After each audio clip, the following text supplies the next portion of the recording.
Boa noite, Lagoinha. Só uns 10 ouviram. Boa noite, Lagoinha. Glória a Deus. Querido, será que você pode mais uma vez fechar os teus olhos? Enquanto você estiver de olhos fechados, eu quero que você traga à tua memória aquilo que Deus já fez por você. Enquanto você estiver de olhos fechados, eu quero que você traga à memória aquilo que Deus já fez pela tua vida, o livramento que Ele já fez. Aquela doença que talvez Ele te curou, talvez um dia você foi estéril, mas agora você consegue gerar vida. Talvez um dia você precisava de uma porta aberta e Ele abriu a porta de forma extraordinária. Eu quero que você traga à tua memória aquilo que Deus fez na tua vida. E agora eu quero que tu traga à tua memória também aquilo que Deus fará. Porque quando você abrir os teus olhos, você vai começar a profetizar em voz alta, com toda a força que você tem. Então, querido, em nome de Jesus, abre os teus olhos e começa a agradecer ao Senhor. Começa a dizer em voz alta ao Senhor: obrigado pela minha família, obrigado pela minha vida, obrigado pelo meu emprego, obrigado porque o Senhor não me deixou perecer diante das adversidades. Tem alguém grato aqui nessa casa, irmão? Tem alguém grato, tem alguém com o coração satisfeito por aquilo que Deus já fez, crendo naquilo que Deus ainda fará? Aleluia, irmão. Oh Deus. Irmão, altar não é lugar de receber, altar é lugar de entregar. É por isso que se chama altar. Você está entendendo isso? Um momento de maturidade é quando você deixa de ser menino e começa a se tornar homem. Quem é pai aqui? Aí. Sabe o que é legal de filho pequeno? Eu tenho uma filha pequena. Rapaz, diz que quando você tem filhos, você se parece mais com Deus. É verdade, começando pelo aquele princípio de que Deus não dorme. Quando você é novo, você começa a ter planos, você começa a conjecturar coisas, mas a vida vai mudando, a vida vai tomando rumos diferentes e você vai amadurecendo. E quando você vai amadurecendo, irmão, você sai de um lugar onde você pede e começa a se colocar no lugar em que você entrega. Não é assim? Nós fomos criados e quando éramos pequenos pedíamos, agora que a gente amadureceu, a gente provê. Não é assim? Isso não é maturidade.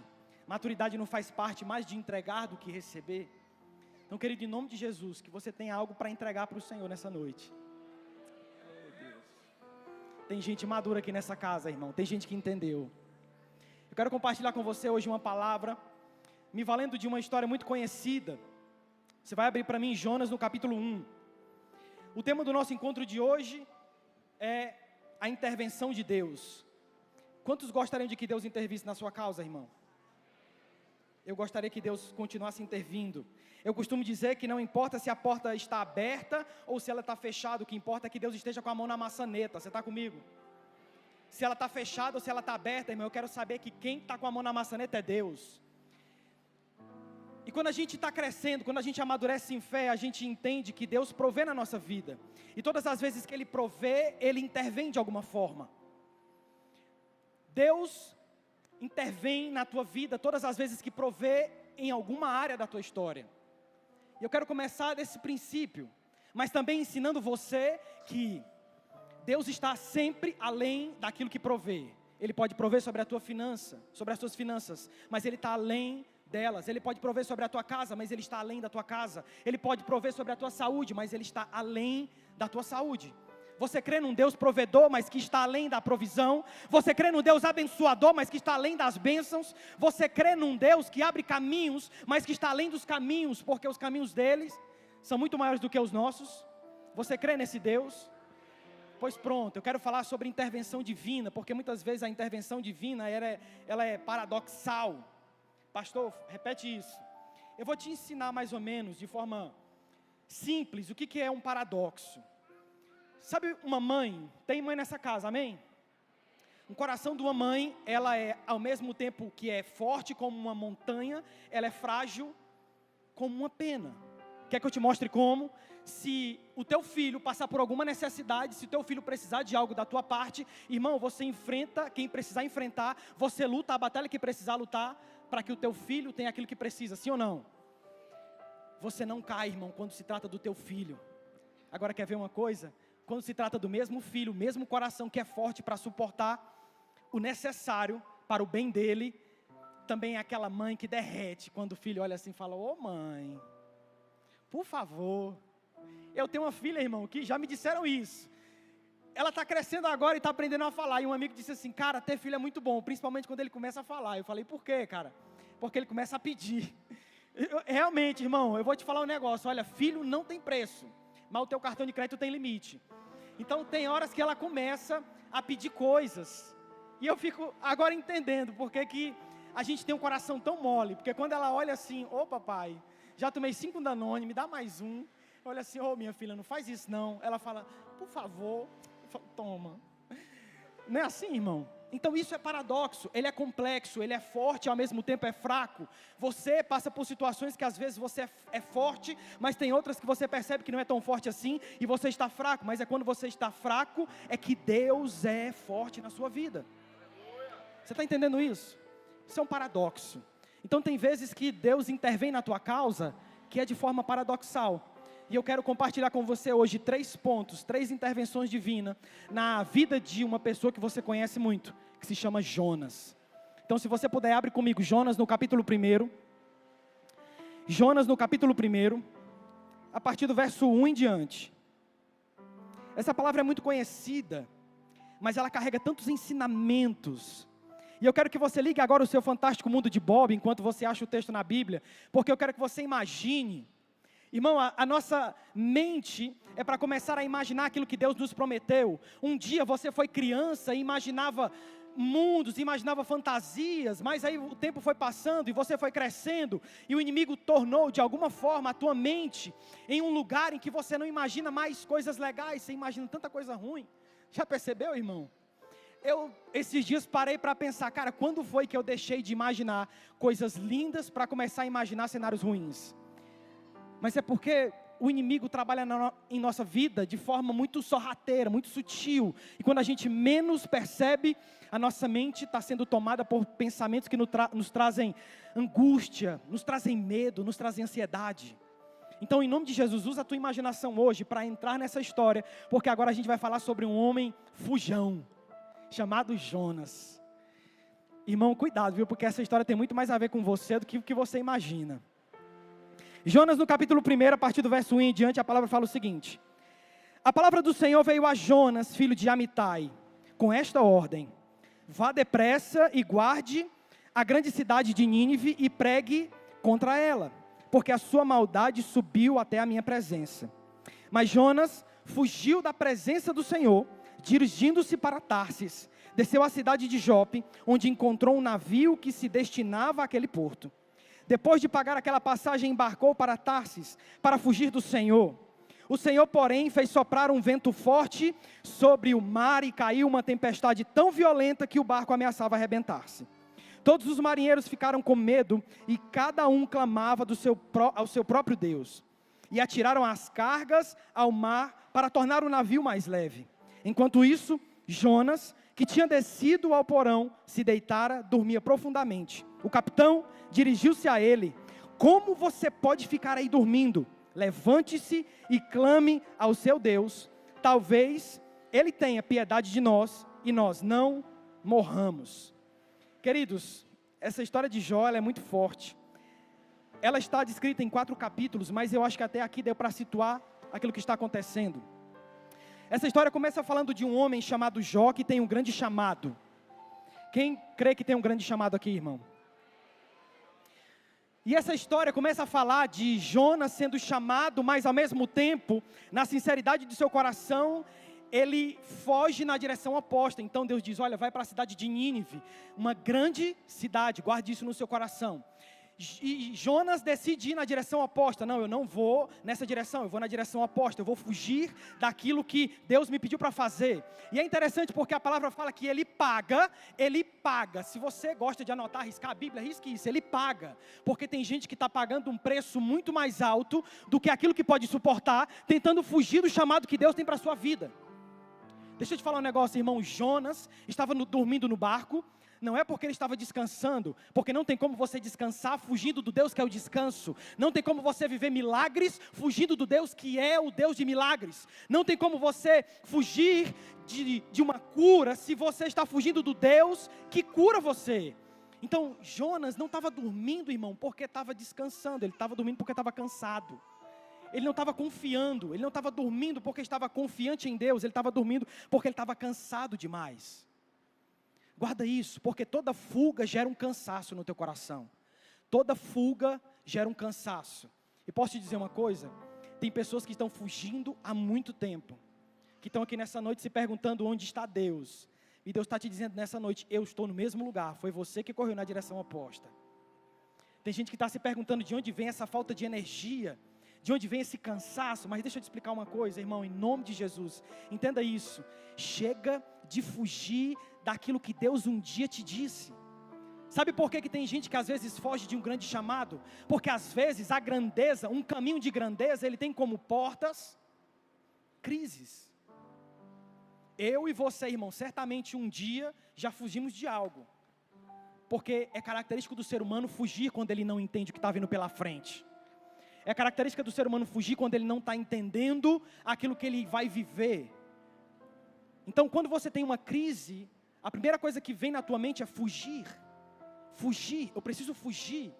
Mas aqui eu quero deixar com você a primeira intervenção divina. Porque enquanto Jonas estava fugindo do chamado, ele estava num barco. Olha a ironia disso, ele fugiu de uma grande cidade de pessoas pagãs.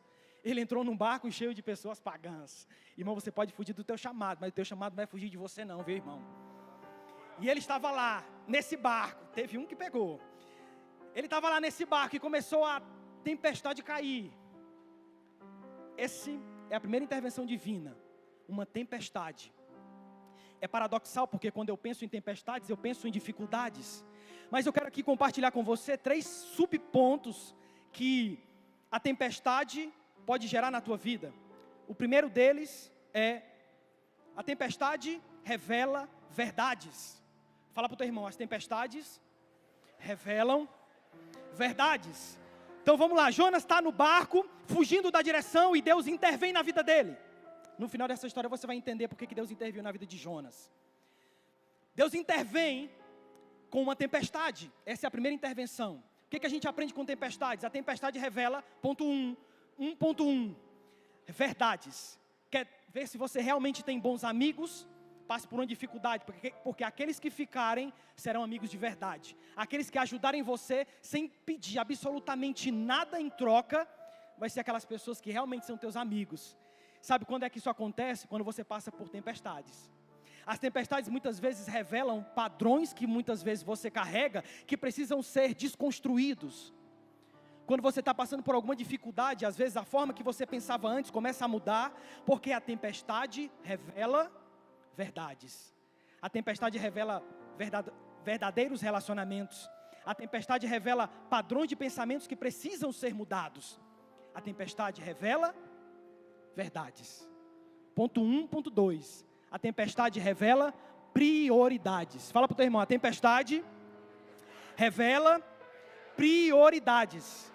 Quer ver uma coisa, irmão? Se infelizmente alguém receber uma mensagem, uma notícia de que está em fase terminal de alguma doença, sabe qual a primeira coisa que ela vai pensar quando percebe que tem poucos meses de vida? Não é aquilo que ela conquistou ou não, mas quanto tempo de vida ela ainda tem com quem ela ama.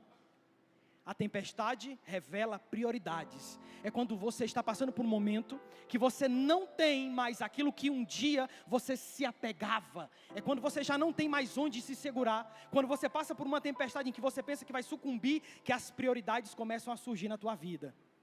Irmão, tem gente que passa por momentos da vida que crescem tanto, que às vezes Deus precisa colocar uma tempestade na vida dele, para que ele perca determinada coisa que ele lutou tanto para conseguir e veja o que realmente importava para ele.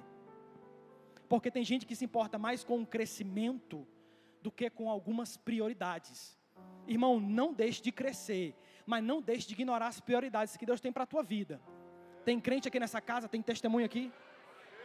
Está ficando claro para vocês? A tempestade revela verdades, a tempestade revela prioridades. A tempestade revela fundamentos. A tempestade revela fundamentos, guarde isso. Quer saber se tu está construindo na areia ou na rocha? Deixa cair a chuva, porque aquela casa que estiver firmada na rocha, ela permanece. Aquela casa que estiver firmada na rocha, ela vai permanecer na tempestade. Então a tempestade, irmão, vai revelar o solo que você está construindo. Tem crente nessa casa, irmão? Meu Deus do céu! Preste atenção, irmão, o legal dessa história sobre a casa ser construída na rocha ou na areia, porque naquela época era necessário que você construísse um pouco mais profundo, para que você encontrasse uma rocha e nela fizesse um fundamento. Do contrário, se você estabelecesse uma casa de forma superficial, esse gap entre a rocha e a areia iria derrubar a fundação e a tua casa iria ruir. Agora você está entendendo, porque quando Jesus fala que a tua casa é firmada na rocha, é porque você está indo mais profundo, você está indo mais adentro no relacionamento com Deus. Quer amadurecer com o Senhor? Passe tempo com Ele. Você só conhece alguém quando você passa tempo com essa pessoa. Então passar tempo com Deus fala de profundidade. Eita Deus do céu. Passar tempo com Deus fala de fundamentos. Irmão, presta atenção nisso em nome de Jesus, porque Deus está intervindo na vida de certas pessoas com tempestades para revelar algumas verdades que ela precisa mudar, algumas verdades que ela carregou até aqui, achando que eram verdades absolutas, mas Deus vem para quebrar paradigmas, quebrar a forma de pensar que talvez isso foi geracional, e agora Deus está te mostrando que realmente não é da forma que você pensava. Desculpa, irmão, eu estou no 2x, porque eu estou doido para pular isso aqui, eu estou doido para... Eita Deus do céu. Eu sei que vocês escutam áudio no 2x, eu sei, então vocês vão me entender. Então tem vezes, irmão, que Deus te manda tempestades para revelar prioridades na tua vida, porque às vezes você estava tão focado em crescer, que estava deixando de estabelecer certas prioridades, de continuar certos relacionamentos, que te fizeram crescer, mas porque às vezes você, sabe, está avançando tanto que, Jonas estava correndo na direção oposta. A tempestade foi para parar ele. Eu preciso que você pare, Jonas. Tem gente que está precisando parar aqui, irmão. Tem gente que está correndo na direção errada por muito tempo. E Deus está colocando uma tempestade na tua vida para que você entenda que você precisa parar e mudar a rota.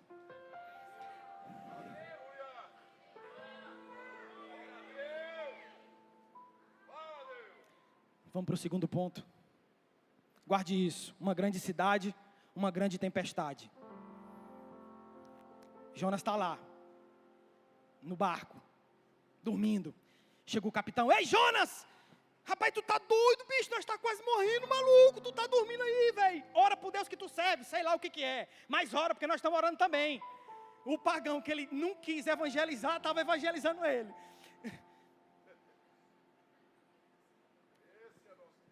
Deus já usou um descrente para falar contigo, irmão. Já usou para falar comigo um dia. Irmão, Deus usa quem Ele quer. Até o diabo, certas horas. Preste atenção nisso. Jonas se levanta, vai lá, a turma tira sorte. Rapaz, tem alguém que está mazelando aqui. Tem alguém que está trazendo aqui má sorte. Vamos ver quem que é? A sorte. Cai para quem? Jonas. Ei, turma, se tu informar para vocês, pô, a culpa é minha. Ei, a culpa é tua, Jonas. Ó o mar! Me joga no mar, cara, porque esse mar não vai se acalmar enquanto eu não for jogado na tempestade. Esse mar não vai se acalmar enquanto eu não for levado para o lugar que eu deveria estar. Isso aqui está acontecendo porque eu estou fugindo. Deixa eu te falar um negócio, irmão. Tem pessoas que serão afetadas pela tua fuga. Tem homem fugindo de ser o cabeça de sua casa e a casa inteira está sofrendo. Tem homem deixando de ser sacerdote do lar e a casa inteira está sofrendo por isso. Tem gente, irmão, que deveria estar ouvindo a palavra de Deus da sua boca, mas não está ouvindo porque você está fugindo. Então, a tua fuga afeta a vida de alguém. Eu te falo isso, te conforta, te assusta. Porque da mesma forma que Deus te usa para abençoar, alguém também pode sofrer de alguma forma pela tua falta de posicionamento. Você está comigo? Bora para a segunda intervenção. Deus envia um grande peixe.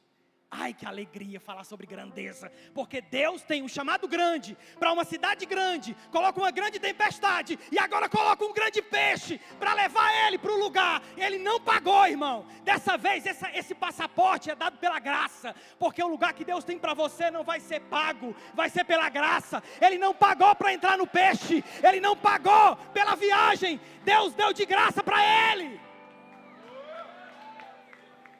Deus tinha um caminho de grandeza para Jonas, mas Jonas estava fugindo desse chamado pelas próprias inseguranças que ele carregava.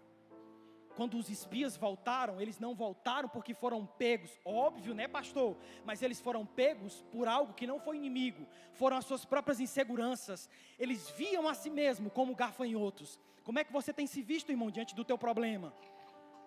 Porque não adianta Deus dizer que você é filho se você não se enxerga como um. Não adianta você dizer que você é abençoado se você não se porta como um. Não adianta você servir um Deus que pode todas as coisas, se você não age como um filho daquele que é rei, sobre tudo aquilo que foi criado, sobre tudo aquilo que vai acontecer. Vou jogar esse microfone em você, irmão. Não vou, senão o pastor volta. Não vou, senão o pastor volta, não deixa eu voltar. Mas olha para mim, em nome de Jesus. O peixe me ensina que todos nós, uma hora ou outra, vamos passar por um poço. O peixe levou ele para as profundezas do mar.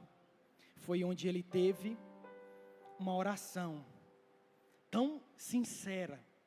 E ele começou a relembrar aquilo que Deus fez. Ele começou a dizer que da cova o Senhor o havia tirado. Ele começou a dizer que nas profundidades Deus estava lá com ele. Ele começou a orar e declarar aquilo que Deus havia feito sobre a vida dele. Irmão, em nome de Jesus, entenda, o caminho de volta para o teu chamado é caminho de arrependimento. Porque a primeira coisa que ele fez, antes de entrar na boca do peixe, foi dizer: a culpa é minha. Tem um caminho de retorno para você, irmão, mas eu preciso te dizer, você vai precisar falar isso em voz alta, uma hora ou outra: a culpa é minha, eu escolhi fugir, eu escolhi ir na direção errada, eu escolhi correr daquilo que Deus tinha para a minha vida, eu escolhi.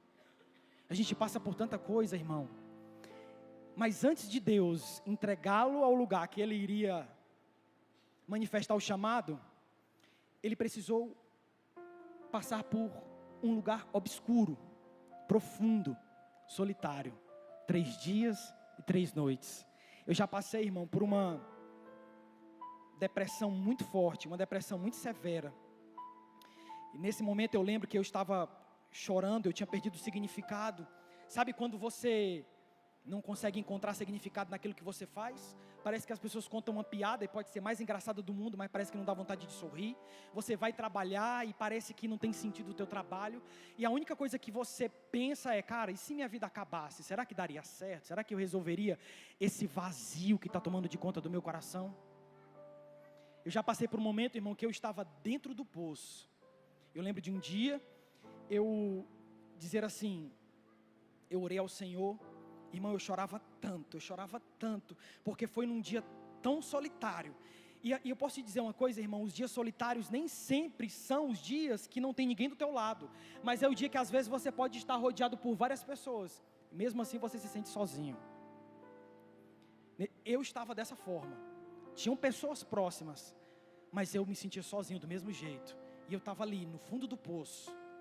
Eu orei ao Senhor, eu chorei tanto, porque foi aquele momento que eu não conseguia encontrar mais significado em absolutamente nada que eu fazia. Eu orei ao Senhor e disse: Senhor, o único pedido que eu tenho é: Senhor, me leva. Eu acho que a minha missão aqui acabou. Eu sei que tem gente nessa noite que orou assim alguma vez na vida, eu sei. Eu orei e disse: Senhor, me leva. Eu acho que já acabei com a minha missão aqui. Mas eu posso te dizer uma coisa, irmão, quando eu estava de olhos abertos e antes de orar, eu me sentia no fundo do poço. Mas quando eu terminei a minha oração, que eu disse: Senhor, eu preciso de algo. Quando eu abri os meus olhos, eu não me senti mais no poço, como se eu estivesse numa mão gigantesca. E ele disse: olha, você não está no fundo do poço, você está na minha mão. O peixe não é para te destruir, o peixe é para te proteger. Porque no meio da tempestade, o peixe vai nadar nas profundezas e vai sair dela naturalmente. Nas profundidades daquilo que você acha que está sendo esquecido, eu estou sussurrando nos teus ouvidos: cresça porque eu estou te plantando, cresça porque eu estou te estabelecendo, cresça porque eu estou te aprofundando em mim. E Deus me levou a um lugar que parecia que eu estava sentado, eu estava prestes a tomar um voo, e eu estava ali naquela sala de espera, esperando o embarque, e eu tinha alguém do meu lado, eu começava a conversar, e Deus me ensinou: cara, entende isso, Às vezes o teu tempo de espera é para que você entenda algo que só eu posso te dizer antes que você pegue o seu voo. Porque se você não entender, você vai cair no meio do caminho. Mas quando você for estabelecido em mim, quando você não tiver absolutamente nada na tua vida, e eu for o tudo, você conseguirá passar por qualquer tempestade. Querido, em nome de Jesus, às vezes Deus nos permite perder tudo, para que Ele se torne o nosso tudo. E o peixe me ensina que essa viagem de retorno é uma viagem de arrependimento, é uma viagem de restauração, é uma viagem que Deus está estabelecendo em Jonas, algo que ele precisava para viver um grande chamado. Vamos para a terceira intervenção. Jonas chega na cidade, e essa cidade é grande, ele faz o trabalho que tem que fazer, e depois que ele faz o trabalho que ele tem que fazer, a cidade se arrepende, e tudo aquilo que ele pensou que aconteceria, aconteceu. O motivo pelo qual ele estava fugindo, era porque ele sabia que Deus teria misericórdia, e Deus teve misericórdia, e depois que tudo aconteceu como ele achava, ele correu, sentou e ficou emburrado. Ele falou, vou sentar bem aqui, vou colocar um negócio aqui, para poder trazer sombra, e vou ficar olhando para essa cidade, o que é que vai acontecer? Aí Deus chega para ele na maior calma, né? Eu acho lindo como Deus trata pessoas. Ele chega em Jonas com a calma, falou, rapaz, para que essa fúria? Para que essa fúria? Senhor, eu sabia. Estou te falando, rapaz, turma tudo pagã. Mas você concorda comigo, irmão, que Jonas também desobedeceu a Deus? Você concorda comigo que Deus estava julgando aquela cidade por aquilo que ele havia acabado de fazer? Pois pronto. Jonas faz uma cabaninha lá para ele. Deus olha, viu que ele está fazendo sombra e manda uma planta. A terceira intervenção de Deus, uma planta. Aquela planta traz sombra, traz um descanso temporário. Só que de noite Deus manda uma lagarta, aquela lagarta toma de conta da planta, a planta seca. Quando chega de manhã, Deus manda aquele sol do interior do Ceará, do sertão do Nordeste, na muleira do peão, aquele sol de rachar. Ele acorda assim, ó, meu Deus, estou pegando fogo. Mas esse fogo aqui não é o santo, é o fogo mesmo do sol. Ele fica com raiva. De novo. Deus ensina para ele algo muito poderoso com aquela planta. Jonas, preste atenção nisso. Você teve dó dessa planta que você não plantou, que você não fez crescer, que ela nasceu num dia, no outro morreu, mas você não teve compaixão daquela cidade com mais de 120 mil habitantes, que o rapaz não sabe diferenciar nem a mão direita da mão esquerda. Deixa eu te falar um negócio, Jó, deixa eu te ensinar. Não adianta você estar na direção certa com a motivação errada. Deus ensinou para Jonas e para nós que às vezes a gente faz aquilo que Ele nos pediu para fazer com a motivação errada. E sabe qual é o mais lindo de tudo isso, irmão? Eu fiquei me perguntando, Deus, por que você interviu na vida de Jó? Eu fiquei tendo paciência, irmão, porque Jó não é aquele, meu Deus, o profetão, não, Jonas não é aquele cara, nossa, não, mas Deus interviu na vida dele. Sabe uma nota que Deus colocou no meu coração, e aqui eu quero compartilhar com você? 2 características que Jonas carregava. Jonas era humilde para assumir o erro, é minha culpa, e era sincero para falar sobre aquilo que sentia. Irmão, eu já conheci pessoas que estavam muito mais convictas, vivendo aquilo que acreditavam no mundo, do que pessoas que às vezes estão dentro da igreja, vivendo mentiras. Eu já vi pessoas que conversei com essas pessoas, eu falei, cara, por que você não vem para a igreja, mano? Ele falou, cara, na moral, sim, na verdade mesmo, eu não acredito nisso que vocês pregam. Beleza, o cara está no mundo convicto. Mas eu também já encontrei com pessoas que estavam dentro da igreja de forma falsa. Deixa eu te falar um negócio, irmão. Muitos, no final dos tempos, dirão, Senhor, eu curei enfermos, eu preguei a tua palavra, eu expulsei demônios. Ele vai dizer, eu nem te conheço, porque não adianta você fazer aquilo que eu te chamei para fazer, com a direção certa, mas com a motivação no coração errada. Posso te dizer algo, irmão? Em nome de Jesus, guarda isso no teu coração. Eu quero que você carregue essa palavra, porque Deus vai te alinhar. Nem que seja necessário te fazer passar por uma tempestade, Ele vai alinhar você, Ele vai mudar a tua rota, Ele vai te colocar num lugar de relacionamento, porque Ele quer te conhecer e que você o conheça ainda mais. Ele vai te levantar e Ele vai alinhar a tua motivação, porque a tua motivação vai falar o motivo pelo qual você faz aquilo que está fazendo. Pai, obrigado por essa palavra. Será que você pode se colocar de pé em nome de Jesus?